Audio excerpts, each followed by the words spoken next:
हम पढ़ेंगे conditional probability और बेस्ड थ्योरम, उस पर बेस्ड हम कुछ क्वेश्चंस देखेंगे, ठीक है ना। आज का वीडियो बहुत ही ज्यादा इंपॉर्टेंट है क्योंकि अभी तक जो हमने चीजें पढ़ी थी लाइक स्टैटिस्टिक्स, डिस्क्रिप्टिव स्टैटिस्टिक्स, वो बहुत ही सिंपल चीजें थी, लाइक मीन, मीडियन, मोड निकालना, वेरिएंस निकालना। लेकिन यहीं से हमारी असली डेटा साइंस की शुरुआत हो रही है। मतलब यहाँ से आपको थोड़ा थोड़ा समझ में आने लग जाएगा कि हम किस तरह पर प्रोजेक्ट्स पर काम कर सकते हैं। हम प्रोजेक्ट पे आज काम नहीं करेंगे, लेकिन थोड़ा थोड़ा आपका दिमाग खुलने लग जाएगा कि किस तरह से ये पर्टिकुलर चीज किसी पर्टिकुलर प्रोजेक्ट में या फ्यूचर या कुछ चीजों को प्रिडिक्ट करने में काम आ सकती है, ठीक है ना। अगर वीडियो अच्छा लगे तो प्लीज लाइक जरूर कीजिएगा और सब्सक्राइब चैनल को अभी के अभी कर दीजिए, ठीक है। अब हम बात करते हैं कंडीशनल प्रोबेबिलिटी की, जिसको मैंने प्रीवियस वीडियो में भी बताया था कि अलग अलग तरह के इवेंट्स होते हैं। कुछ क्या होते हैं, डिपेंडेंट और इंडिपेंडेंट इवेंट्स होते हैं। डिपेंडेंट इवेंट्स जो होते हैं उन्हीं के लिए यूज होती है कंडीशनल प्रोबेबिलिटी, ठीक है ना। कंडीशनल प्रोबेबिलिटी का क्या मतलब होता है, probability of happening an event that is based upon a condition, जो कि किसी पर्टिकुलर कंडीशन पे डिपेंड करता है। देखो, अगर हम इसी के अपोजिट बात करें, एक कॉइन को हमने टॉस किया है, ठीक है, तो अभी मैंने कॉइन को टॉस किया है तो उसके आने के चांसेस हेड या टेल कुछ भी हो सकते हैं। वो बिल्कुल डिपेंड नहीं करता है कि प्रीवियस केस में हेड आया था या टेल आया था, ठीक है। इसी तरह से मैं 100 टाइम्स भी कॉइन को टॉस कर रही हूँ तो ईच टाइम जो चांसेस होंगे, अगर फेयर कॉइन है बिल्कुल, तो चांसेस क्या हो सकते हैं, हेड आने के भी 50% होंगे और टेल आने के भी 50% होंगे। वो किसी कंडीशन पर डिपेंड नहीं करता है। लेकिन कंडीशनल प्रोबेबिलिटी की बात करें तो यहाँ पे डिपेंडेंट इवेंट्स की बात हो रही है। यहाँ पर क्या हो रहा है कि अगर हमने अभी वाला जो कोई सा इवेंट है वो किसी कंडीशन पर क्या करेगा, डिपेंड करेगा, ठीक है ना। अब हम आते हैं कंडीशनल प्रोबेबिलिटी के फॉर्मूले पर। तो पहले फॉर्मूले पर आने से पहले हम एक क्वेश्चन को सॉल्व करेंगे ताकि हम उस फॉर्मूला को, उसकी जो इक्वेशन है, हम खुद बना सकें। देखो, अगर हम बात करते हैं पी ए की, तो पी ए का मतलब क्या होता है, probability of event A, event A के होने के चांसेस, लाइक हेड आने के चांसेस, टेल आने के चांसेस। कोई डाई हमने थ्रो किया है तो 6 आने के चांसेस, अगर कोई सामने कार्ड निकाला है तो किंग आने के चांसेस। तो ये सब क्या होता है, पी ए का मतलब होता है, ठीक है। यहां हमने कोई कंडीशन नहीं बताई कि पहले क्या हुआ था। यहां पर the probability of A given B, मतलब हमें कंडीशन तो क्या दे रखी है, बी। बी जो हमें दे रखा है वो क्या है, हो चुका है। वो कंडीशन क्या है, वो ट्रू है, ठीक है, वो चीज हो चुकी है। अब वो चीज होने के बाद ए के होने के कितने चांसेस हैं, ये होता है कंडीशनल प्रोबेबिलिटी का logical meaning. Probability of A given B, मतलब हम जो निकाल रहे हैं वो ए की प्रोबेबिलिटी निकाल रहे हैं, और हमें जो गिवन है प्रोबेबिलिटी, जो गिवन इवेंट है वो कौन सा है, बी। मतलब बी हो जाए अगर, तो उस केस में ए के होने के चांसेस क्या हैं, ठीक है। अगर अभी क्लाउड्स हैं तो रेन के आने के क्या चांसेस हैं, ठीक है। मतलब वैसे ही नॉर्मली रेन के आने के चांसेस पूछे हैं वो अलग बात है, लेकिन अगर अभी क्लाउड्स हैं तो रेन के आने के चांसेस क्या पूछे, तो वो कंडीशनल प्रोबेबिलिटी हुई, ठीक है ना। अगर हमने किसी प्रोडक्ट को प्रमोट किया है तो सेल्स बढ़ने के कितने चांसेस हैं। तो ये कुछ चीजें क्या होती है, कंडीशनल प्रोबेबिलिटी में होती हैं। अगर हमने अभी एक्स्ट्रा क्लासेस लगाई हैं तो परफॉर्मेंस स्टूडेंट का बढ़ने के या परफॉर्मेंस इंप्रूव होने के क्या चांसेस हैं, ओके। क्योंकि अगर हम कुछ चीज इन्वेस्ट कर रहे हैं, एक्स्ट्रा क्लासेस का खर्चा कर रहे हैं, तो हम पहले उस चीज की प्रोबेबिलिटी निकालेंगे, उसके बाद ही हम कोई सा भी खर्चा करेंगे, ठीक है। अगर मैंने सीसीटीवी कैमरा लगाया है, मतलब गिवन क्या है, सीसीटीवी कैमरा लगाया, तो उस केस में जो क्राइम है वो कम होने के क्या चांसेस हैं, ठीक है। तो ये कुछ क्या थी, आपके एग्जाम्पल्स थे, ओके। अब हम आते हैं नेक्स्ट चीज पर। ये वाला क्वेश्चन अगर हम सॉल्व करेंगे तो हमें समझ में आएगा कि वो जो फॉर्मूला डिराइव होता है कंडीशनल प्रोबेबिलिटी का, वो कैसे डिराइव होता है।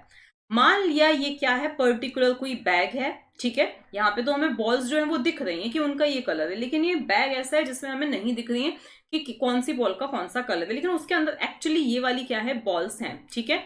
उस बैग के अंदर इस कलर की जो बॉल्स हैं वो अवेलेबल हैं। 3 जो है वो क्या है, ब्लू बॉल्स हैं, ओके, और 2 जो है वो क्या है, रेड बॉल्स हैं, ओके। अब हमसे पूछ रखा है कि आप प्रोबेबिलिटी निकालिए, बताइए 2 ब्लू बॉल्स निकालने की। दोनों एक साथ हमें नहीं निकालनी है, हमें एक एक करके निकालनी है। तो 2 ब्लू बॉल्स आए एक के बाद एक, उसके आप चांसेस बताइए, ठीक है। तो जब हम फर्स्ट बॉल को ड्रॉ करते हैं, निकालते हैं बैग में से, तो अब देखो टोटल नंबर ऑफ बॉल्स कितनी है, टोटल नंबर ऑफ बॉल्स तो है 1 2 3 4 एंड 5, ठीक है। तो ये हुआ 5, ओके। अब वो पर्टिकुलर बॉल जो हमने निकाली है वो ब्लू भी हो सकती है और वो पर्टिकुलर बॉल रेड भी हो सकती है, ठीक है। तो अगर मैंने रेड बॉल निकाली है उसके, अगर मैंने ब्लू बॉल निकाली है, तो टोटल मेरे फेवरेबल इवेंट्स कितने हैं, वो कितने हैं, 3 है, क्योंकि 3 ब्लू बॉल्स हैं, ठीक है। तो वो उसकी प्रोबेबिलिटी क्या हो जाएगी, 3/5 हो जाएगी। टोटल नंबर ऑफ बॉल्स 5 है, ठीक है, और ऊपर क्या आ जाएगा, 3 आ जाएगा, क्योंकि फेवरेबल इवेंट्स क्या है, 3 है, ठीक है। अब यही बॉल रेड भी तो हो सकती है, क्योंकि मैंने देख के तो निकाली नहीं है, यही बॉल रेड भी हो सकती है। तो अब उसकी प्रोबेबिलिटी क्या हो जाएगी, 2/5 हो जाएगी, ठीक है। तो यहां तक हमारी एक बॉल निकल चुकी है, ओके।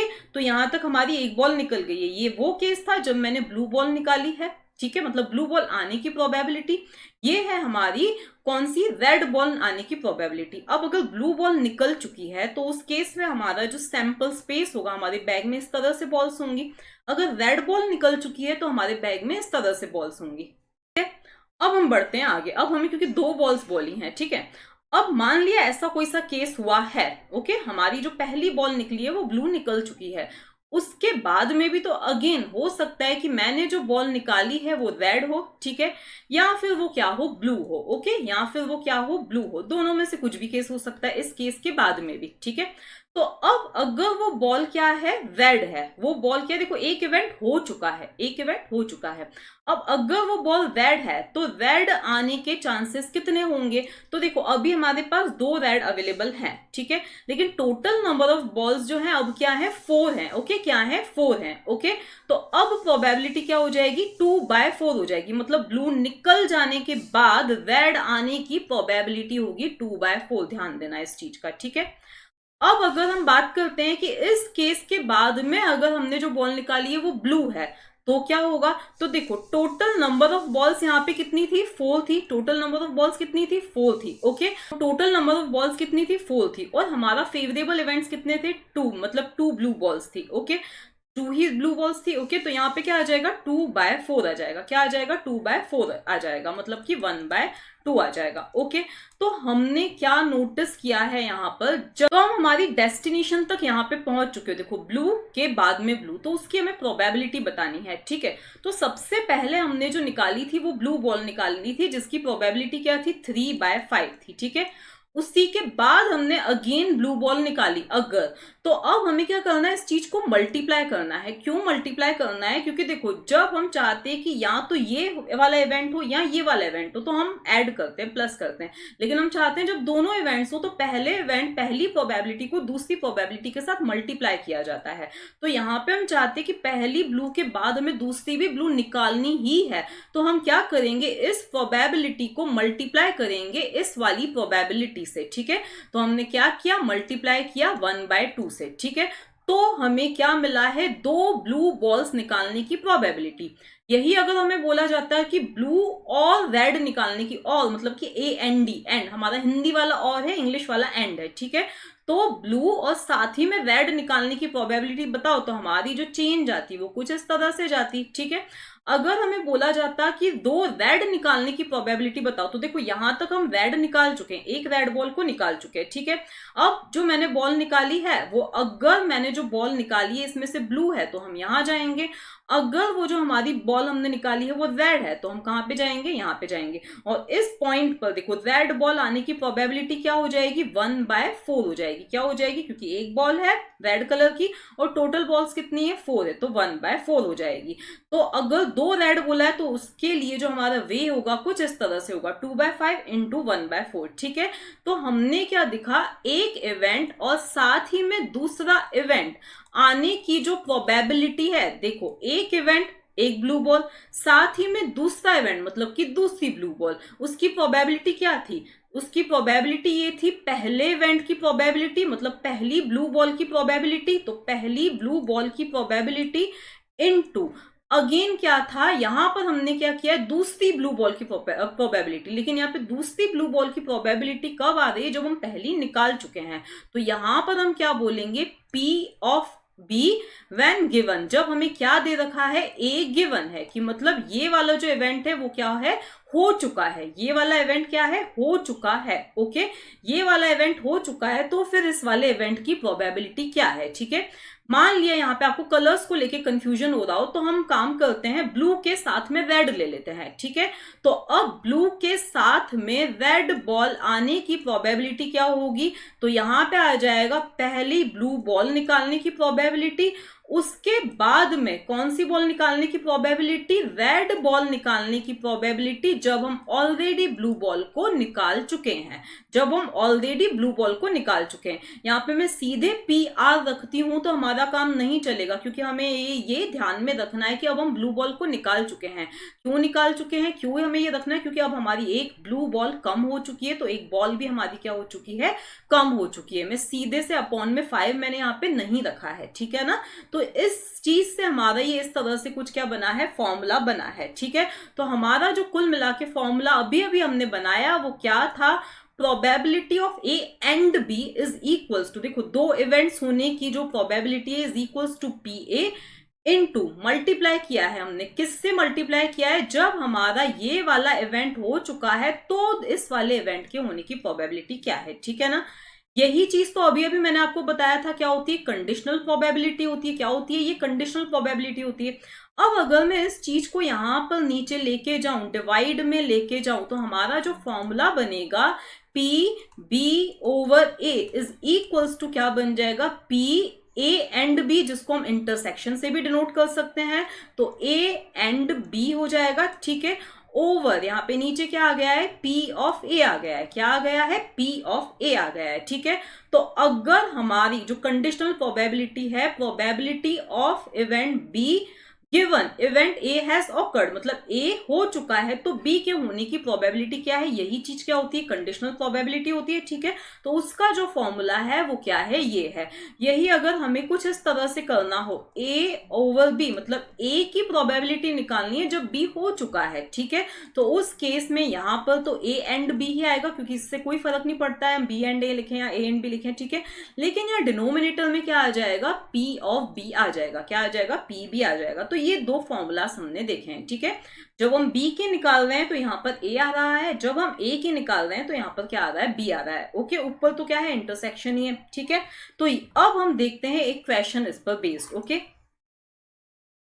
हमें क्वेश्चन कुछ इस तरह से दे रखा है कि हम किसी प्रोडक्ट को प्रमोट करते हैं। जैसे मान लिया, ये क्वेश्चन पूरा अलग था, मैंने शॉर्ट में यहाँ पे लिख लिया है।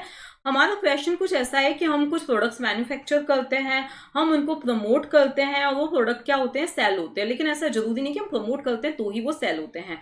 कुछ कुछ चीजें अपने आप बिना प्रमोशन, बिना एड के भी क्या हो जाती हैं, सेल हो जाती हैं, ठीक है ना। तो प्रमोशन मतलब हमने उसकी एड्स दी हैं तो वो सेल हुए हैं, ठीक है। तो प्रमोशन का मतलब सिंपली एड्स देना, ठीक है। अब वो हम एड्स किसी भी वे में दे सकते हैं, ठीक है। तो अब ये है कि हम क्या करते हैं, 35% टाइम्स हम क्या करते हैं, प्रोडक्ट को प्रमोट करते हैं। मतलब 100 में से 35 डेज हम क्या करते हैं, प्रोडक्ट को प्रमोट करते हैं, तो वो 35%, ठीक है। तो उसी के मैं प्रोबेबिलिटी को कुछ इस फॉर्म में लिख सकती हूँ कि प्रोबेबिलिटी ऑफ प्रमोशन जो है वो क्या है, 0.35 है।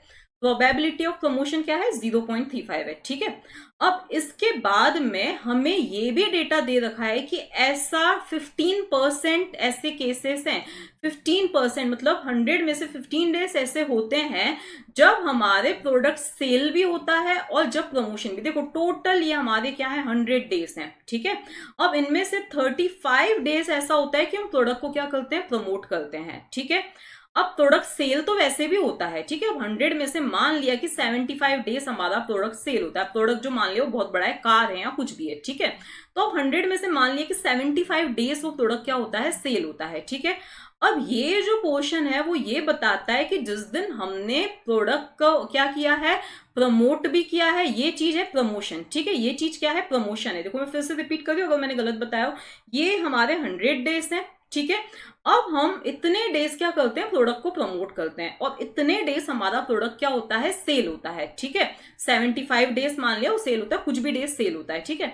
अब ये इनका कॉमन पोर्शन है। इसका मतलब क्या है कि ये वो पोर्शन है जब हमने प्रोडक्ट को प्रमोट भी किया है और उसी दिन प्रोडक्ट सेल भी हुआ है। लेकिन यहाँ ध्यान देना, ऐसा बिल्कुल भी जरूरी नहीं है कि हमने क्योंकि उसको प्रमोट किया है उसी दिन वो क्या हुआ है, सेल, उसी वजह से वो सेल हुआ है। सेल होने के कोई से दूसरे भी रीजन हो सकते हैं। मैं खरीद के, मैंने किसी और को बोला तो उसने सोचा कि चलो मुझे भी खरीद लेना चाहिए, तो यहाँ पे प्रमोशन का कोई रोल नहीं था। ये माउथ पब्लिसिटी से प्रोडक्ट क्या हुआ है, सेल हुआ है। तो सेल होने के कोई से दूसरे भी रीजन हो सकते थे, लेकिन ऐसा ऐसा कोइंसिडेंस समझिए या यही रीजन समझिए कि ऐसा हुआ है कि हमने प्रोडक्ट को प्रमोट भी किया है और प्रोडक्ट क्या हुआ है, सेल भी हुआ है। ठीक है, अब क्योंकि हमें ना दिमाग लगाना है कि हमें प्रोडक्ट को प्रमोट करना चाहिए या नहीं करना चाहिए, हम प्रमोट क्यों करते हैं, ताकि सेल हो। ठीक है, तो हमें एक प्रोबेबिलिटी निकालनी है। किस चीज की प्रोबेबिलिटी निकालनी है? कि हम प्रोडक्ट को क्या कर रहे हैं, प्रमोट कर रहे हैं। देखो यहाँ पर जो राइट हैंड साइड हम जो लिखते हैं वो चीज क्या होती है, गिवन होती है। ठीक है, तो हम प्रोडक्ट को प्रमोट कर रहे हैं तो उसकी वजह से प्रोडक्ट की सेल कितनी होती है।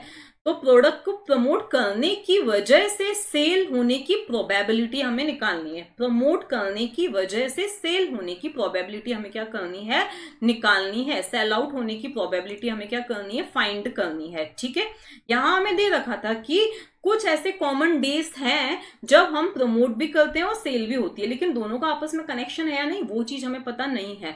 तो हमें, क्योंकि हमें प्रमोशन पे पैसा खर्च करना है या नहीं करना है, तो इसीलिए हमें ये वाली कंडीशनल प्रोबेबिलिटी निकालनी पड़ेगी। गिवन प्रमोशन, प्रमोशन गिवन है, हम मान के चल दे कि हम प्रमोट कर रहे हैं। ठीक है, तो सेल आउट होने की प्रोबेबिलिटी क्या है। अब जैसा कि हमारा फॉर्मूला क्या था, जैसा कि अब मैं एस सेल आउट को एस लिखूंगी और प्रमोशन को पी लिखूंगी। ठीक है, पी आर लिखूंगी। ठीक है, तो फॉर्मूला कुछ इस तरह से था, probability of sell out and P R. ठीक है, यही चीज था, दोनों का इंटरसेक्शन ऊपर था और नीचे क्या था, यहाँ पे क्या था, प्रोबेबिलिटी ऑफ प्रमोशन। ठीक है, जैसा कि हमारा फॉर्मूला था A over B is equals to P, A and B, P और यहाँ पे क्या था, बी था। ठीक है, तो अब हमें क्या करना है, यही वैल्यूज पुट करनी है। तो यहाँ पे ये वैल्यूज अगर मैंने पुट की तो यहाँ पे क्या आया, 0.15 आया। ठीक है, और यहाँ पर नीचे क्या आ जाएगा, यहाँ पे नीचे आ जाना है हमारा यहाँ पे क्या आ जाएगा, 0.35 आ जाएगा। ठीक है, अब हमें क्या करना है, इनको कैंसिल करना है। तो देखो 5 3 15 होता है और यहाँ पे क्या आता है, 7 आता है। ठीक है, 3/7 आया। अब हम इसी को क्या करें, डिवाइड करते हैं। तो यहाँ पे आया 3, यहाँ पे आया 7। ओके, यहाँ पे हमें क्या करना है, 0 पॉइंट, यहाँ पे 30 आया, यहाँ पे क्या आया 0.4 और यहाँ पे क्या आ गया 28, यहाँ पे क्या आया 2 और यहाँ पे क्या आ जाएगा 7 2, तो अप्रोक्सीमेटली 0.43 समथिंग क्या आ जाएगा, रिजल्ट आएगा राउंड ऑफ करके। ठीक है, तो हमने क्या देखा, प्रमोट होने की वजह से जो सेल हो रही है वो 0.4 थी, मतलब 43% चांसेस हैं। ठीक है ना, तो अब हम क्या कर सकते हैं, इसी को लेकर, इसी को ध्यान में रख के हम क्या कर सकते हैं, हमारा डिसीजन ले सकते हैं। अब आती है हमारी बेस थ्योरम। अब आप उसको बायस थ्योरम बोलो, बेस थ्योरम बोलो, प्रोनाउंसिएशन मैटर नहीं करता, आपका नॉलेज मैटर करता है। ठीक है, तो अब ये क्या है हमारा, this is formula for calculating probabilities that takes into account prior knowledge. अब देखो कभी कभी क्या होता है, इस डेफिनेशन पे हम बाद में आते हैं, कभी कभी क्या होता है कि हम ऐसे कुछ अंदाजे लगा देते हैं कि जब जब ये चीज होता है ना तब तब ऐसा भी होता है। देखो जब जब क्या होता है कि बिजली कड़कती है तब तब बारिश भी होती है। ठीक है ना, हमने ऐसा लगाया। अब नॉर्मली तो देखो ऐसा होता है, लेकिन ऐसे बहुत सारे इवेंट्स हो सकते हैं। जैसे अभी हमने क्या देखा था, प्रमोशन और सेल्स का रिलेशनशिप देखा था। ठीक है, ऐसा और भी कुछ हो सकता है कि जब जब हम नए एम्प्लॉइज हायर करते हैं तो सेल्स बढ़ती है, जब जब महंगाई बढ़ती है तो सरकार गिरती है, कुछ भी ऐसी बहुत सारी चीजें हो सकती है।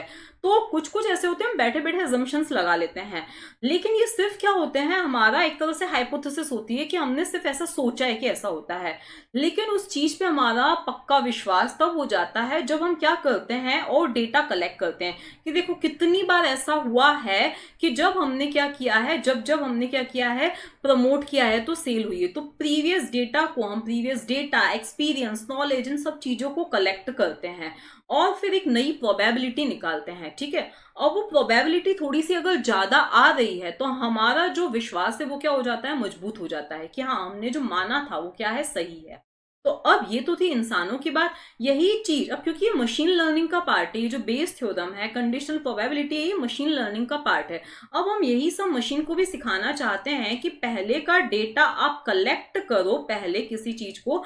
अब अभी आपको लग रहा था कि इस चीज के चांसेस 10% है, 1% है, कुछ भी है, आपने डेटा कलेक्ट करके एक नई प्रोबेबिलिटी निकाली। अब वो अगर इस प्रीवियस आपका जो परसेंटेज था, आप जो सोचते थे कि किसी चीज के चांसेस 1% है, आपने नई प्रोबेबिलिटी निकाली, नए सब डेटा वगैरह सब कुछ कलेक्ट करके, एक्सपीरियंस को कलेक्ट करके, और वो 10% आ गई, तो अब आप अपने इस डेटा को क्या कर दो, अपडेट कर दो। ठीक है, मतलब अब वो चीज आपका क्या बन चुका है, विश्वास बढ़ चुका है आपका उस चीज में। ठीक है, तो यही चीज क्या है, the things you already know, believe before you do the calculation. ठीक है, अब इसके लिए हमें प्रीवियस नॉलेज को क्या करना होता है, कलेक्ट करना होता है, प्रीवियस प्रोबेबिलिटीज को कलेक्ट करना पड़ता है, ठीक है। जैसे कि मैंने क्या बताया था, हमें एक हाइपोथेसिस से स्टार्ट करते हैं। जैसे किसी की हाइपोथेसिस हो सकती है कि जो कम सोते हैं उनको भूख ज्यादा लगती है, ठीक है, ये मेरी हाइपोथेसिस थी। अब मैंने ना ऐसे बहुत सारे लोगों के डेटा को क्या किया, कलेक्ट किया, और वाकई में मुझे जो मेरी जो पहले सोच थी वो थी कि 1%, मतलब मुझे 1% इस चीज पे क्या था, बिलीव था, ठीक है।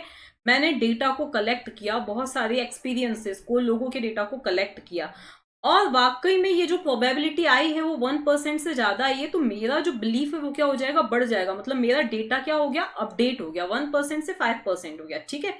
तो अब यहाँ पे हाइपोथेसिस से मैंने क्या किया है, स्टार्ट किया है, and degree of belief in that hypothesis, जैसे कि ये मैंने बताया आपको, that means based on domain expertise और प्रायर नॉलेज, मतलब ये क्योंकि मैंने कुछ लोगों को ऑब्जर्व किया था, ये मेरा प्रायर नॉलेज था।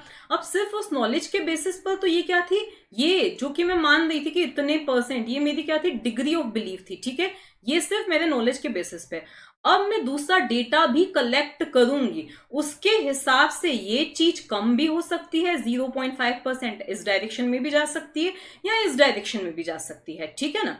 तो ये मेरे बिलीफ के अकॉर्डिंग थी। और अब डेटा कलेक्ट करके जो मैं नई कैलकुलेशन करूंगी वो इधर भी जा सकती है और इधर भी जा सकती है, ठीक है। आगे हम आते हैं, we assign a non zero probability to that hypothesis, जैसा कि अभी हमने किया है।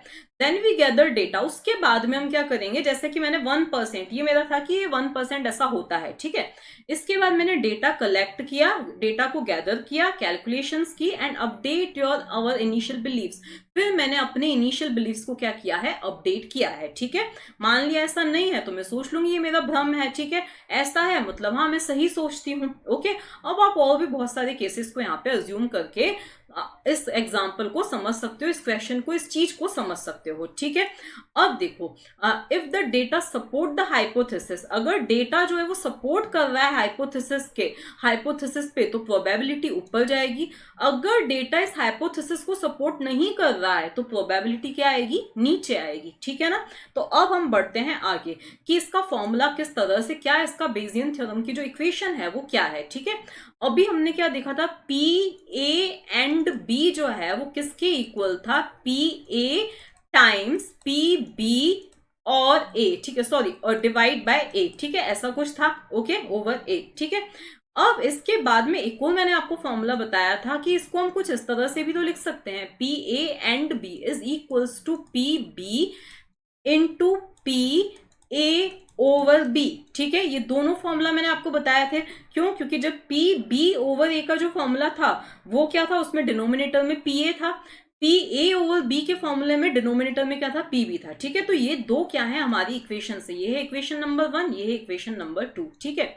अगर हम बात करें पी ए ओवर बी, जो कि कंडीशनल प्रोबेबिलिटी का फॉर्मूला होता है, वो कुछ इस तरह से होता है, P A and B over, मतलब इसके डिनोमिनेटर में क्या आता है, पी बी आता है, ठीक है। इसी इक्वेशन को मॉडिफाई करके मैंने लिखा है, ठीक है। बट समटाइम्स ये वाला डेटा हमारे पास अवेलेबल नहीं होता है, ठीक है, कुछ और डेटा, कोई और कंडीशनल प्रोबेबिलिटी मेरे पास अवेलेबल होती है, ठीक है। जैसे मैंने अभी बताया कि जो लोग सोते हैं कम है उनको भूख ज्यादा लगती है, ठीक है। या इसी के अपोजिट भी हो सकता है कि जिन लोगों को भूख ज्यादा लगती है वो सोते कम है, ठीक है, कुछ भी ऐसा हो सकता है, मतलब ये दूसरी कंडीशन आ गई, ओके। तो यहां पर मैं एक काम कर सकती हूं कि इसके प्लेस पर मैं क्या लिख सकती हूँ, इस चीज को भी तो लिख सकती हूँ, ठीक है। तो यहां पर अगर मैं यहां पर कुछ ऐसे भी लिख सकती हूँ, P B over A into P A, ठीक है, इस तरह से मैं लिख सकती हूँ इसको, और डिनोमिनेटर में तो पी बी है ही, ठीक है। तो ये जो इक्वेशन मेरी आई है वो किसकी इक्वेशन आई है, ये मेरी आई है बेजियन थ्योरम की, क्या है, बेस थ्योरम का क्या है, इक्वेशन है, फॉर्मूला है। इसकी एक और इक्वेशन होती है जब हमें सेपरेट अलग अलग इवेंट्स दिए हुए देते हैं, जो कि हम नेक्स्ट वीडियो में देखेंगे अगर हमें लगता है ये जरूरी है तो, ठीक है। तो ये क्या आई है, हमारा फॉर्मूला या इक्वेशन आई है, ठीक है।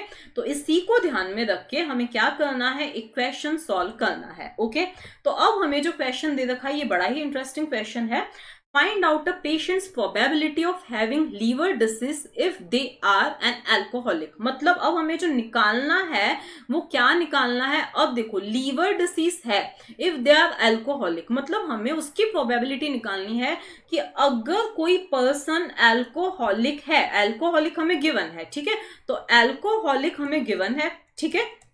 अब हमें निकालना है कि उसको लीवर डिसीज भी होती है, जो अल्कोहलिक्स होते हैं उनको लिवर डिसीज भी होती है, उसकी हमें प्रोबेबिलिटी निकालनी है। मतलब ये चीज हमें गिवन है, अल्कोहलिक है, अब हमें निकालना है कि क्या अल्कोहलिक्स को लिवर की जो डिसीज है वो होती है या नहीं होती है, उसकी प्रोबेबिलिटी निकालनी है, ठीक है। तो अब हम आते हैं यहाँ पे, being an alcoholic is the test, मतलब अब उसका जो भी है टेस्ट वगैरह का दे रखा है, ये पूरा क्वेश्चन है जिसको मैंने यहाँ पे कॉपी करके पेस्ट किया है। जो हमें क्वेश्चन में डेटा गिवन है वो देखो, यहाँ पे मैं डायरेक्टली इसकी समरी बता देती हूँ। तो यहाँ पे क्या दे रखा है कि हमें एक प्रॉब्लम, मतलब हमें पास्ट डेटा ये बता रहा है कि हमारे क्लिनिक में एक कोई सा क्लिनिक है, उसमें 10% पेशेंट्स या 10% लोग ऐसे आते हैं जिनको क्या है, लिवर डिसीज है, ठीक है ना। तो ऐसा बोल रखा है कि आप ऐसा मान लीजिए PA इज इक्वल्स टू 0.10, मतलब लिवर डिसीज को इन्होंने A से डिनोट किया है, ध्यान देना, लिवर डिसीज को इन्होंने A से डिनोट किया है। चलो अपन लिवर डिसीज को L से डिनोट करते हैं ताकि कंफ्यूजन आपको ना हो, क्योंकि अल्कोहलिक्स को हम A से डिनोट कर देंगे, ओके। तो अब हमें ये दे रखा है कि हमारे यहाँ पे लिवर डिसीज वाले पेशेंट्स आते हैं, उनकी प्रोबेबिलिटी क्या है, 0.10, मतलब 10% पेशेंट्स लिवर डिसीज के आते हैं, ठीक है। आगे बढ़ते हैं हम, आगे हमें बोल रखा है, इन्होंने बोल रखा है बी को आप मान लीजिए कि पेशेंट क्या है, अल्कोहलिक है, तो अब हम बी ना लेके अल्कोहलिक के लिए हम ए ले रहे हैं, ठीक है। तो अब जो अल्कोहलिक पेशेंट्स आते हैं ना हमारे पास, वो टोटल कितने हैं, 0.05 है, ठीक है। तो टोटल कितने हैं, 5% पेशेंट्स है, ठीक है। तो 0.05 उनकी प्रोबेबिलिटी, अल्कोहलिक पेशेंट्स आने की प्रोबेबिलिटी है, ठीक है। इसके बाद हम आगे बढ़ते हैं, you might also know that among those patients diagnose with liver disease 7% are alcoholic. मतलब यहाँ पे क्या दे रखा है कि ऐसे पेशेंट्स, फिर से देखना कि जिनको भी लिवर डिसीज होती है ना, जिनको लिवर डिसीज निकली, हमने उनसे पूछा कि क्या आप अल्कोहलिक हैं, तो उन्होंने बोला हाँ, उनमें से 7% ने बोला कि हाँ, ठीक है। मतलब कि लिवर डिसीज तो डायग्नोस हो चुकी है, ठीक है, लेकिन वो अल्कोहलिक हैं, वो चीज हमें दे रखी है, क्या दे रखी है कि वो 7% है, 7% है, इसका मतलब क्या हुआ है, 0.07, ठीक है, उसका मतलब क्या हुआ, 0.07 हुआ। तो लिवर डिसीज वाले पेशेंट्स अल्कोहलिक हैं, ये क्या है, अगेन कंडीशनल प्रोबेबिलिटी, ये गिवन है और इसकी प्रोबेबिलिटी, तो वो कितना है, 0.07। हमें निकालना इसका ऑपोजिट है कि जो अल्कोहलिक होते हैं, जैसे ही अल्कोहलिक है हम उनका थोड़ी ना लिवर टेस्ट करने बैठ जाएंगे, तो अब हमें उसकी प्रोबेबिलिटी निकालनी है। तो जो अल्कोहलिक है, ये चीज गिवन है, हमने पूछ लिया, अल्कोहलिक पूछना is not a big thing, तो यहाँ उसका टेस्ट करना बड़ी बात नहीं होती है। तो अल्कोहलिक है, उनमें लिवर डिसीज की प्रोबेबिलिटी कितनी है, तो उसके लिए अब हमारा जो फॉर्मूला है PL/A क्या हो जाएगा, तो इसके लिए देखो ध्यान देना, हमें डिनोमिनेटर में क्या रखना है, P ऑफ A रखना है, मतलब कि अल्कोहलिक रखना है, ऊपर हमें क्या रखना है, PA/L रखना है, ठीक है। और मल्टीप्लाई हमें इसको किससे करना है, P ऑफ L से करना है, ठीक है।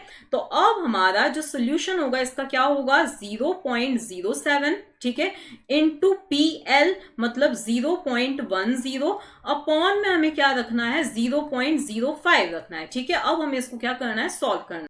तो यहाँ पर इसको सॉल्व करने से क्या है, 7/50, आप डायरेक्टली कैलकुलेटर से सॉल्व कर सकते हैं। इसको थोड़ा सा सिंप्लीफाई अगर हम करना चाहें तो ये क्या हो जाएगा, 14/100। इसका मतलब क्या है कि 100 में से 14 लोग ऐसे हैं जिनमें क्या है कि अगर वो अल्कोहलिक हैं तो उनको लिवर डिसीज हो सकती है, 100 में से 14 लोग ऐसे हैं, ठीक है ना। तो ये चांसेस हैं किसी पर्टिकुलर क्लिनिक के, अगर अल्कोहलिक है तो उनको लिवर डिसीज होती है, ठीक है।